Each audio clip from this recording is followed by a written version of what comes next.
দর্শক এই বিষয়ে বিস্তারিত জানাতে যুক্ত হচ্ছেন সহকর্মীরা। প্রথমেই যাচ্ছি কমলাপুরে, সেখানে আছেন সহকর্মী আরিফুল ইসলাম। আরিফ, আন্দোলনকারীদের সাথে কর্তৃপক্ষের কোনো যোগাযোগ হয়েছে কিনা এবং জনভোগান্তি কেমন দেখছেন সেখানে জানাবেন।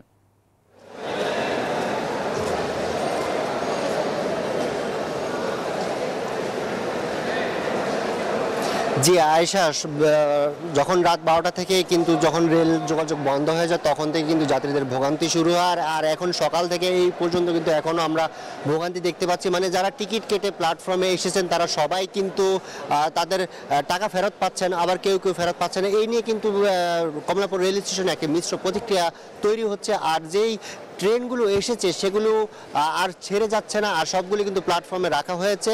আমরা সকাল থেকে দেখেছি 2টি ট্রেন এসেছে যেগুলো থেকে যাত্রী নেমেছেন, কিন্তু এর বাইরে আর কোনো ট্রেন এরপর আর আসেনি, আর এখন কোনো ট্রেন ছেড়েও যাচ্ছে না। আর কিছুক্ষণ আগে হচ্ছে রেল উপদেষ্টা ফয়জুল করিম তিনি এসেছেন, তিনি সাংবাদিকদের সাথে কথা বলেছেন। তিনি যেমনটি জানিয়েছেন যে তিনি একটি কথা বলছেন যে যাত্রীদের জিম্মি করে যে রানিং স্টাফরা যে আন্দোলন করছেন এটি প্রত্যাশিত নয়, তাদেরকে ফিরে আসার আহ্বান জানিয়েছেন। আর সেই সাথে তিনি তাদেরকে আশ্বাসও দিচ্ছেন যে তাদের যে দাবিগুলো রয়েছে সেই দাবিগুলো কিন্তু তারা মেনে নেবেন। উপদেষ্টা কিন্তু এমনটাও কিন্তু আশ্বাস দিচ্ছেন। আরও একটি বিষয় আপনাকে জানিয়ে রাখি হচ্ছে যে রানিং স্টাফদের যেই আন্দোলন, সেই আন্দোলন হচ্ছে রাত 12টা থেকেই কিন্তু শুরু হয়। আর এর আগে হচ্ছে 27 তারিখ হচ্ছে চট্টগ্রামের যে পুরাতন রেল স্টেশন সেখান থেকে হচ্ছে তাদের এই আন্দোলনটি ঘোষণা করা হয়। আর 27 তারিখে হচ্ছে আলটিমেটাম দেয়, সেই আলটিমেটের পর হচ্ছে এই আন্দোলনটি শুরু হয়। আর সেই সাথে কিন্তু এই আজ যে পরিস্থিতি, যে রেল যোগাযোগের যে পরিস্থিতি, সেই পরিস্থিতিটি কিন্তু তৈরি হচ্ছে তাদের আলটিমেটামের পর থেকে। আর কমলাপুরে এখন পর্যন্ত যে রেল উপদেষ্টা তিনি যেমনটি তার যে আশ্বাসে আমরা জানাতে পারি যে হচ্ছে তিনি বলেছেন যে শ্রমিক রয়েছেন, যে রানিং স্টাফ রয়েছেন, তাদের সাথে আলোচনার একটি চেষ্টা চলছে। খুব দ্রুতই তিনি এটি চালু করার একটা আশ্বাসক কিন্তু তিনি দিয়েছেন। এই ছিল কমলাপুর রেল স্টেশন থেকে আমার কাছে সবশেষ। আমাদের আরেক সহকর্মী আছেন চট্টগ্রামে, সেখানে আছেন আমাদের সহকর্মী নয়ন বড়ুয়া জয়। নয়ন বড়ুয়া জয়, আপনি জানাবেন সেখানে রানিং স্টাফদের আন্দোলনের পরিস্থিতি কেমন? ধন্যবাদ আরিফ আপনাকে।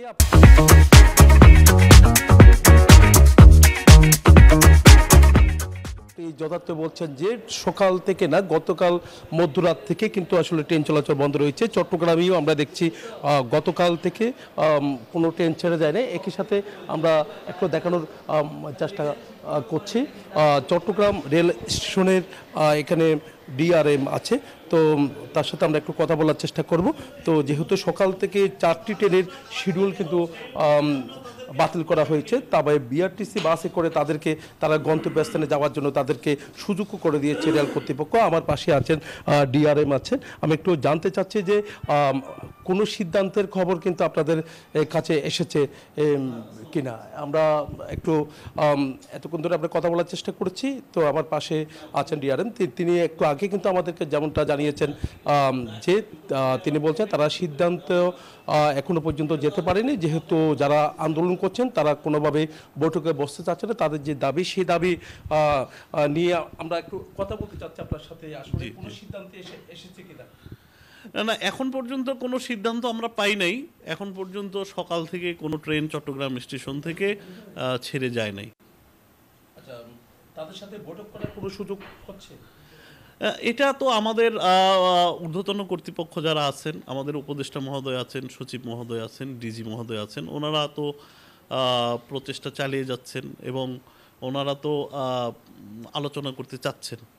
তো অনেক আগে থেকে তাদের যে এই দাবিগুলো ছিল, আসলে তো দাবিটা মানা হচ্ছে না, কি আসলে কি মানা সম্ভব কিনা? এটা আমি বলতে পারবো না, এটা আসলে তো আরো উপরের বিষয়। তো এইটা তো আলোচনার মাধ্যমেই সমস্যার সমাধান করতে হবে। আচ্ছা, যারা যাত্রী ছিল অনলাইনে যারা টিকিট কেটেছে তাদের কি অবস্থা?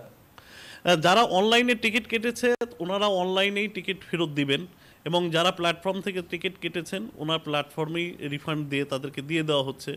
বিকল্প হিসাবে আমরা বিআরটিসির গাড়ি এখানে রেখেছি। যারা যেতে চায়, যাদের যাওয়া ইমার্জেন্সি বা যারা মনে করবে যে না আমার ঢাকা যেতেই হবে, তারা এই রেলের টিকিট দিয়েই তারা ভ্রমণ করতে পারবে।